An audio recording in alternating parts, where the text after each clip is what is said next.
Upbeat, inspiring intro music fades into the background. Hey everyone, and welcome back to the channel. In a world desperately trying to reduce its carbon footprint, where climate conferences end with promises that often feel too little, too late, what if I told you there's a country that's already won the race? A small, landlocked kingdom nestled in the Himalayas that isn't just carbon neutral, but actually carbon negative. This isn't a futuristic dream, it's the reality of Bhutan.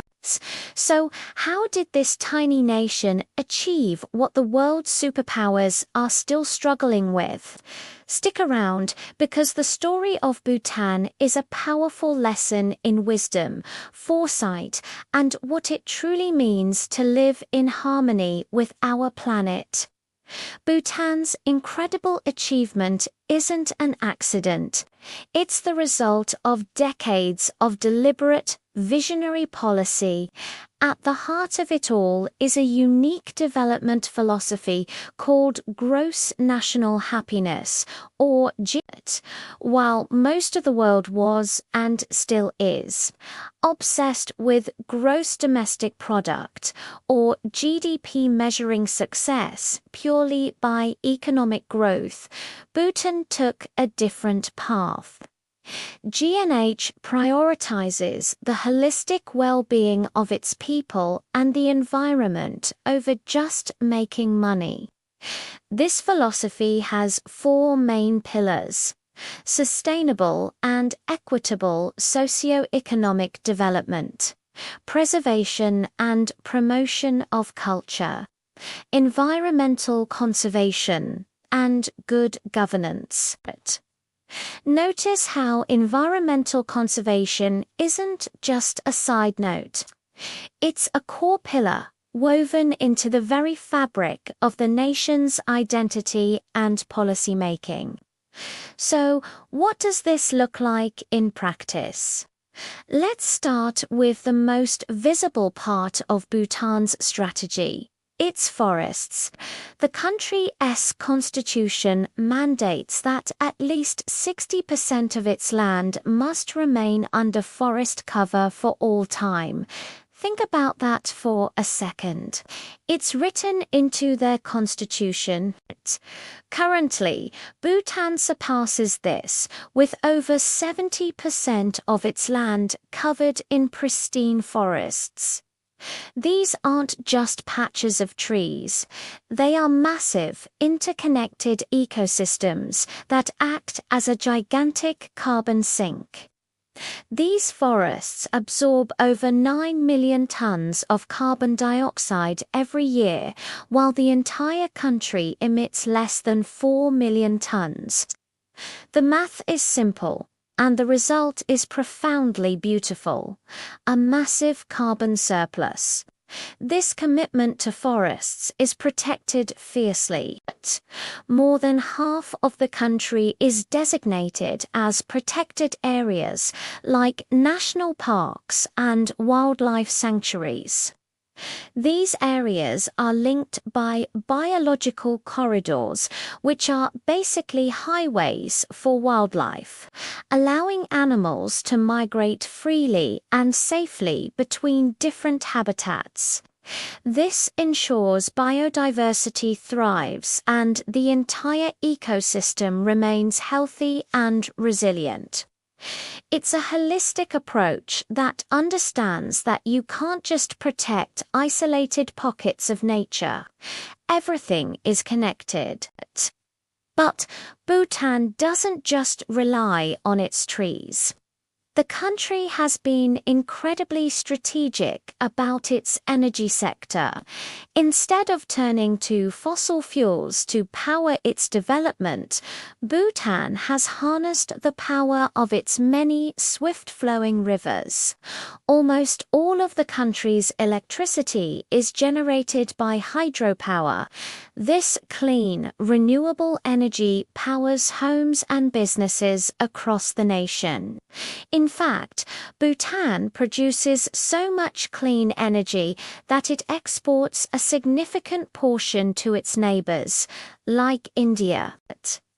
This means Bhutan is not only decarbonizing its own economy, but is also helping to displace fossil fuel consumption in other countries. It's a win-win for the region and the planet. This transition to clean energy extends to transportation as well.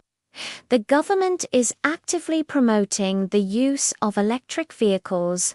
They've partnered with companies to build a network of charging stations and are offering incentives, like tax exemptions, to encourage people to make the switch from gasoline and diesel cars to EVs. The goal is to reduce reliance on imported fossil fuels and clean up the air in urban centers. It's a gradual process, but the commitment is clear: a future of green mobility. Another key part of the strategy is sustainable agriculture.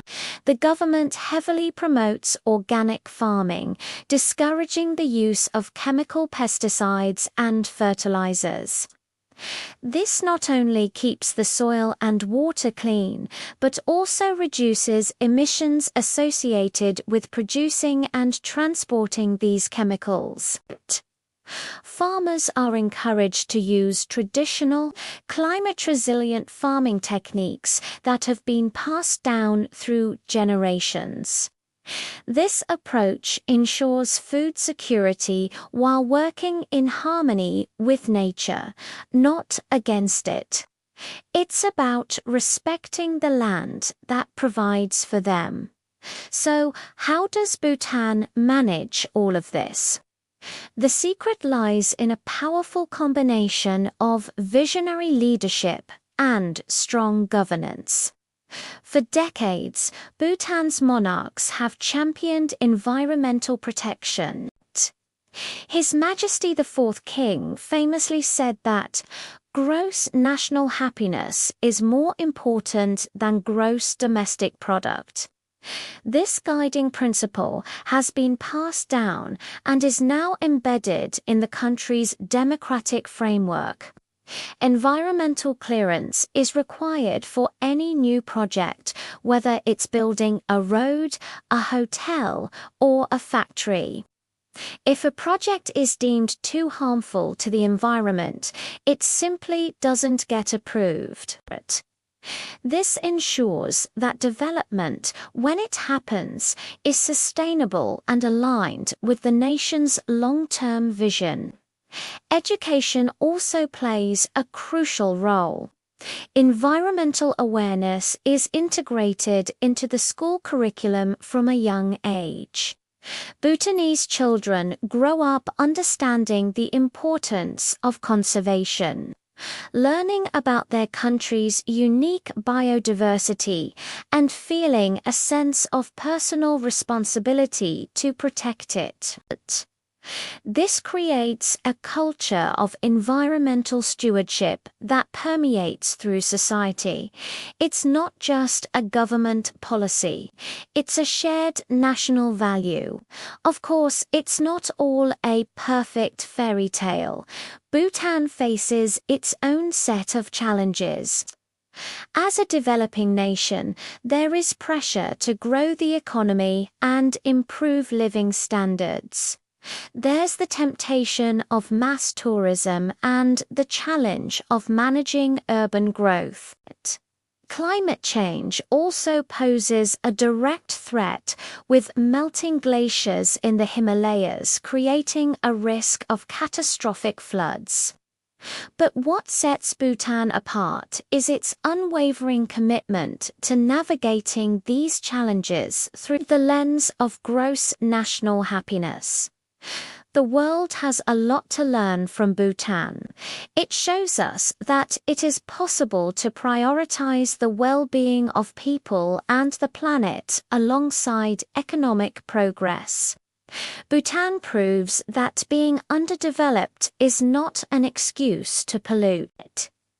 In fact, it can be an opportunity to leapfrog the dirty, carbon-intensive development path that industrialized nations took and move straight to a cleaner, greener, and more sustainable model. It demonstrates that true wealth isn't just measured in currency, but in clean air, clean water, and a healthy, vibrant ecosystem. Bhutan is a living, breathing example of climate leadership. It's a story of a small country with a big heart and an even bigger vision. It reminds us that our relationship with nature doesn't have to be exploitative. It can be one of respect, reciprocity, and stewardship. As the world gathers for yet another climate summit, perhaps leaders should look to the quiet wisdom of this Himalayan kingdom. The solution isn't some undiscovered, futuristic technology. It's a change in mindset, a choice to value happiness over endless consumption, and to protect our shared home for generations to come. Bhutan has made its choice.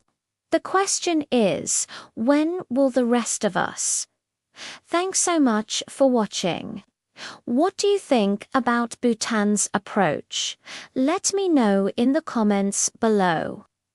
If you found this story as inspiring as I do, please give this video a thumbs up and don't forget to subscribe. And hit that notification bell for more content that explores the positive changes happening in our world. Until next time, stay curious and stay inspired.